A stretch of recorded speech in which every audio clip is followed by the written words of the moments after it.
Donc, il faut arrêter une bonne fois pour toutes le mythe de la dangerosité de l'hydroxychloroquine, c'est un fantasme. Ça a mené le plus grand scandale scientifique de tous les temps, qu'on n'a pas fini d'assumer, et qui a montré de cette manière absolument objective que les communications scientifiques étaient soumises à des influences et à des choix d'une très grande médiocrité, comme le reste.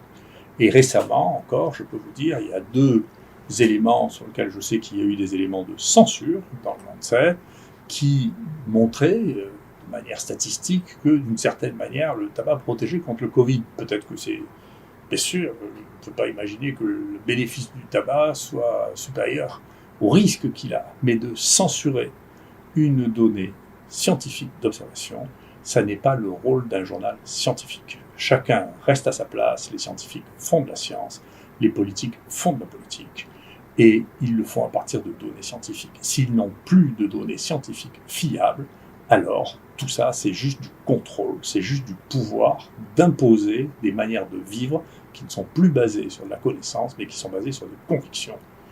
Et ça n'a plus rien à voir avec ce que nous faisons nous. Donc je pense que c'est extrêmement clair que le degré de manipulation des journaux scientifiques de plus haut niveau, et plus ils étaient de haut niveau, plus ils étaient la cible de la manipulation, bien entendu. Si vous publiez dans un journal marginal, les gens se fichent de ce dans quoi vous publiez. Mais quand vous publiez dans les meilleurs journaux du monde, la pression qui est exercée sur eux est absolument considérable. Et c'est une faiblesse. Je vous conseille d'ailleurs de lire, parce que de voir, parce que c'est un très bon film, Vice, qui raconte la vie de Dick Cheney, qui explique ce que moi je sais sur le bioterrorisme, vraiment, ce que j'ai écrit dans mon livre, et la manière dont on manipule les gens et les choses. C'est instructif, parce que c'est la même histoire. Ce qui est très intéressant, très intéressant, c'est que depuis début juin, nous avons eu 1000 cas diagnostiqués. Sur ces 1000 cas diagnostiqués, une seule personne est morte, et c'est quelqu'un qui était en fin de vie, pour lequel le Covid a un rôle qui était marginal ou négligeable. C'est-à-dire que là, on est encore en dessous des 0,45 pour 1000, on est là on est à 1 pour 1000 au pire dans la situation actuelle depuis juin. Donc c'est quand même pas la peine d'avoir un drame de cette nature. Et donc d'ailleurs, j'avise mes amis méthodologistes pour pouvoir démontrer que quelque chose est égal ou supérieur au traitement que nous avons mis, pour lequel nous avons une mortalité actuellement de 0,45%, donc 4,5 pour 1000. Il faudrait faire une étude randomisée avec 67 000 personnes 43 000 personnes 2 fois, pour pouvoir démontrer qu'il y a une différence de 1 pour 1000. D'accord ? Donc c'est impossible à réaliser. Donc le traitement de référence, jusqu'à preuve du contraire, c'est ça. Et on ne pourra pas démontrer qu'un traitement est supérieur à celui-là. C'est pas possible. Techniquement, c'est pas possible. Donc l'efficacité thérapeutique de ce traitement est intéressante. Nous venons de finir un travail qui n'est pas encore publié, que l'on a réalisé avec les hôpitaux de jour dans les EHPAD de Marseille, pour lesquels on a commencé à tester les gens massivement durant la plus grande partie du mois d'avril. Et donc 226 résidents d'EHPAD étaient dépistés positifs, dont une partie a été traitée, à peu près la moitié. Et alors, d'une manière intéressante, la mortalité chez les gens qui ont été traités est de 14,4%. Celle chez les gens qui n'ont pas été traités est de 27,8%.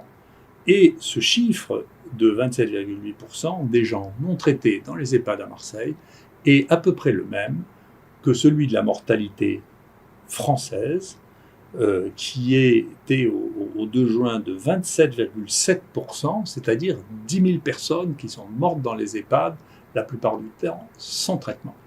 Ce qui veut dire que si on peut extrapoler, si on peut imaginer que le traitement prescrit à Marseille ait donné les mêmes résultats dans tout le pays, ceci aurait fait 5 000 morts de moins. C'est à vérifier, mais en tout cas, je pense que actuellement, le fait d'avoir un moratoire, une réflexion de base sur l'utilisation de ce traitement, en particulier chez les populations à risque, alors qu'on connaît ces inconvénients, que l'on sait qu'il n'y a pas eu d'accident grave, tout ça était un fantasme, de prendre la mesure de ça et de proposer, en particulier s'il y a de nouveaux cas à l'avenir, un traitement efficace demande vraiment une réflexion que j'espère qu'on mènera. La mortalité telle qu'on la voit maintenant est de même nature que celle des autres coronavirus que nous diagnostiquons jusqu'à présent, sur lequel on a fait quelques milliers de tests, qui est entre 0,8 et 1%, comme dans les infections respiratoires dont on a l'habitude. Donc, ça ne représente pas quelque chose qui est significativement différent, mais pour lequel je pense qu'au moins pour les personnes à risque dans lesquelles il y a une mortalité, il existe une stratégie thérapeutique. Les données chiffrées, je pense, méritent une analyse cette fois-là qui soit dépassionnée.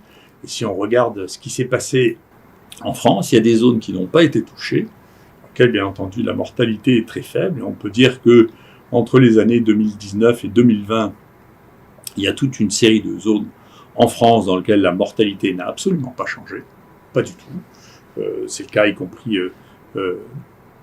à Marseille. Dans la région dans laquelle nous vivons, dans la région sud, la mortalité a bougé de manière insignifiante, de 4%. En revanche, la zone dans laquelle la mortalité a frappé de la manière la plus violente, c'est l'Île-de-France, dans laquelle il y a une mortalité qui a augmenté de 40% entre 2019 et 2020 pour les mois qui encadrent cette zone. Donc il y a vraiment eu quelque chose qui s'est passé là, et qu'on peut regarder aussi dans ce qui est l'âge de la mortalité. Partout, la mortalité concerne essentiellement les gens qui ont plus de 65 ans, et dans la moitié des cas, des gens qui ont plus de 85 ans. Mais on peut voir que, pareil, en Île-de-France, la surmortalité commence à partir de 25 ans, alors que dans la région de PACA, elle commence à partir de 75 ans.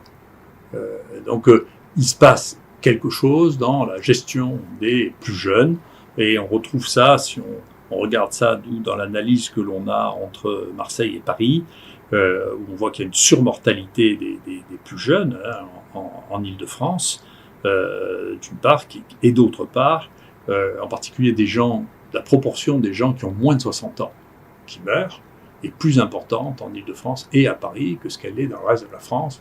Donc ça ne peut pas être lié à la fréquence, puisque c'est la proportion des gens jeunes. Ça témoigne de la prise en charge. Et donc il y a une réflexion à avoir sur la prise en charge. Peut-être que c'est trop centralisé, ou que c'est trop gros, ou que les situations ont été trop passionnelles, pas suffisamment pragmatiques, mais il s'est passé quelque chose sur lequel il faudra bien faire le point à un moment ou à un autre. Ensuite, le dernier point dont je voulais parler, c'est que il y a bien entendu une multiplication des tests, et c'est bien, c'est ce que je conseille depuis le départ. Je suis très content que ce point-là ait été entendu, parce que c'est un des éléments. Donc, je suis très content que ce soit un collègue parisien, le professeur Jarlier, qui travaille à la Sciences publiques de Paris, qui montre ces données de corrélation. Et parmi les corrélations qu'il a testées, la seule corrélation pour laquelle il est testé entre la mortalité dans un pays et une action, c'est la précocité de la mise en place des tests. J'ai toujours dit, il faut mettre les tests en place très très précocement, parce que on ne peut pas prendre en charge les maladies infectieuses sans faire des tests de diagnostic. Enfin, il faut faire attention aussi aux tests diagnostiques, parce que les tests diagnostiques ont une qualité qui dépend, en particulier la PCR, de la qualité de l'interprétation et de la qualité du test. Donc nous, sur les gens que l'on reteste, qui ont été positifs, et donc on a eu 838 personnes depuis le 1er juillet qui sont arrivées avec des tests positifs à l'extérieur, eh bien, on a trouvé que 21% d'entre eux étaient en fait négatifs. Donc ça veut dire que simplement il faut faire attention. On a mesuré, nous, la significativité de la PCR en la comparant à la culture et en quantifiant ce que cela signifiait. Et donc, quand on est au-delà d'une certaine courbe, on appelle les CT, qui pour nous sont à 35, eh bien, il ne faut pas interpréter ça comme des résultats positifs, parce que ça n'en est pas. D'accord ? Donc, il faut faire attention, ça représente une molécule, ou moins d'une molécule par test. Donc, ça n'est plus significatif, ça n'a pas de signification. D'accord ? Donc, il faut faire attention, parce que on peut avoir des résultats qui sont positifs de manière extrêmement distante, mais ça, c'est comme la mémoire de l'eau. On ne sait plus ce que ça teste. Hein. Mais en tout cas, c'est pas du virus. Alors, donc, il faut faire attention à ces interprétations. Et il faut faire attention à vérifier les résultats positifs avant de prendre des mesures drastiques. Donc, Et encore une fois, pour nous, dans l'ensemble, sans trier entre les différents laboratoires, il y en a 1 sur 5 qui est un faux positif quand même. Donc il faut faire attention à pondérer l'ensemble de ces données. Voilà l'ensemble des points que l'on a actuellement sur la maladie. Donc, son évolution est impossible, elle prend un aspect endémique, c'est-à-dire qu'il y en a un peu tout le temps. Il est possible que la reprise des activités normales et donc la disparition d'une partie des foyers qui sont le fait que les jeunes vivent leur vie pendant l'été comme ils l'ont toujours fait, et que donc ça crée des circonstances de rapprochement qui entraînent probablement un truc. Je vous recommande sans arrêt de vous passer les mains avec de l'alcool. C'est quand même le meilleur moyen de protection de tout. Et quant au reste, nous verrons bien comment les choses évoluent, mais il faut dédramatiser cette situation, redevenir pragmatique, reprendre les faits tels qu'ils sont, arrêter de passionner les débats en disant qu'on est pour ou contre. C'est pas de la politique qu'on fait là, c'est du soin, c'est pragmatique. On tient compte des données au fur et à mesure qu'on les apprend, et il ne faut pas avoir honte de changer d'avis si on s'est trompé.